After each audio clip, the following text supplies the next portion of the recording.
Assalamualaikum warahmatullahi wabarakatuh.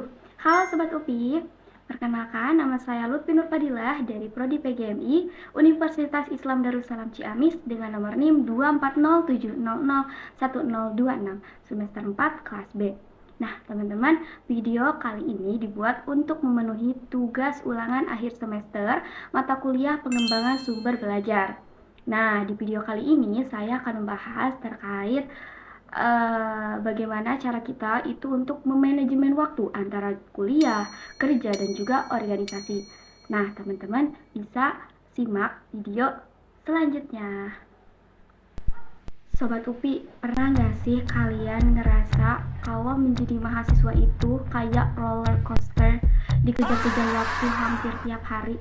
Bayangin aja ya, paginya kita harus kuliah, siangnya kita harus rapat organisasi atau mengikuti kegiatan organisasi, sorenya kita harus kerja, malamnya kita harus buka laptop buat ngerjain tugas kuliah, dan di sela-sela itu kita masih sempat-sempatnya untuk scroll TikTok lah, scroll Instagram lah, dan sebagainya. Jadi waktu 24 jam itu bagi kita serasa kayak nggak cukup gitu, masih kurang. Nah, itulah realita mahasiswa zaman sekarang, dimana kita hidup di era digital yang serba online, serba cepat, dan serba multitasking. Kuliahnya harus tetap beres, organisasinya juga harus tetap aktif, terus kerjanya juga harus tetap jalan, terus kita juga harus tetap eksis di dunia nyata.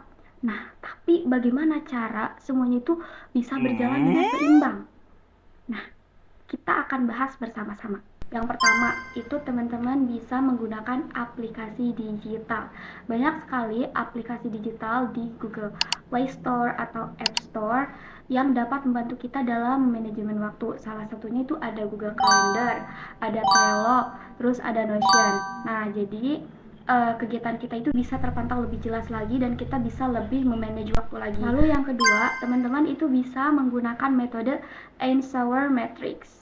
Nah, metode Eisenhower Matrix ini adalah metode di mana kita membagi waktu itu menjadi 4 kuadran berdasarkan tingkat urgensi dan juga kepentingan. Di mana kuadran pertama itu penting dan juga mendesak. Seperti misalkan nih, tugas kuliah deadline-nya itu besok. Nah, untuk kuadran pertama ini harus segera dikerjakan. Nah, untuk kuadran 2 itu penting tapi tidak mendesak. Misalnya nih, teman-teman akan melakukan presentasi, tetapi presentasinya itu minggu depan. Nah, itu harus segera dijadwalkan. Nah, itu untuk kuadran 2. Nah, untuk kuadran 3 itu tidak penting tapi mendesak. Misalnya nih, ada sebuah kegiatan di mana kita harus menghadiri kegiatan itu. Akan tetapi kita tidak bisa nih. Nah, teman-teman bisa mendelegasikan atau diganti dengan orang lain atau oleh anggota dari teman-teman. Nah, untuk kuadran 4 itu tidak penting dan juga tidak mendesak. Contohnya itu seperti scroll media atau scroll TikTok, scroll Instagram berjam-jam. Nah, itu sebaiknya dihindari oleh teman-teman mahasiswa. Nah, untuk langkah yang ketiga, itu teman-teman bisa membuat jadwal harian. Jadi, teman-teman itu bisa misalkan nih, mengatur jadwal untuk belajar dalam sehari itu mau berapa jam atau dari jam berapa sampai jam berapa. Kuliahnya dari jam berapa sampai jam berapa. Kerjanya juga sama, begitupun dengan scroll medianya. Jadi, teman-teman bisa membuat rutinitas harian. Ketika teman-teman sudah membuat rutinitas harian dan itu dilakukan dengan konsisten lama-lama, itu teman-teman bisa membuat hidup teman-teman itu menjadi lebih teratur lagi atau lebih disiplin lagi. Nah, untuk yang keempat itu teman-teman bisa mengurangi distraksi teknologi dengan cara apa nih? Dengan cara teman-teman bisa menonaktifkan notifikasi HP atau dalam artian mode senyap. Supaya apa? Supaya teman-teman itu tidak terdistraksi oleh notifikasi ataupun dengan gangguan lainnya. Nah, di era digital ini, di era sekarang, manajemen waktu itu bukan hanya tentang soal produktivitas saja, tetapi juga penting sekali bagi kesehatan mental kita, apalagi kita sebagai mahasiswa.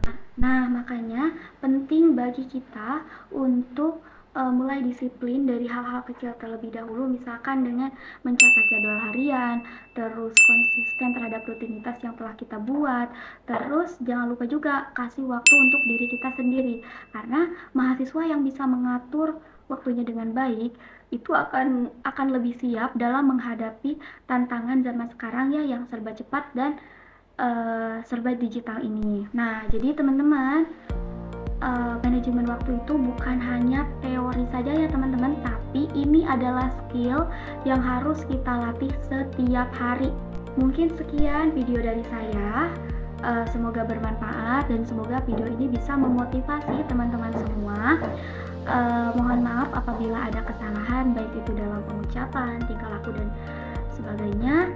Ingat ya teman-teman, waktu itu tidak bisa ditambah, tetapi kita bisa kelola.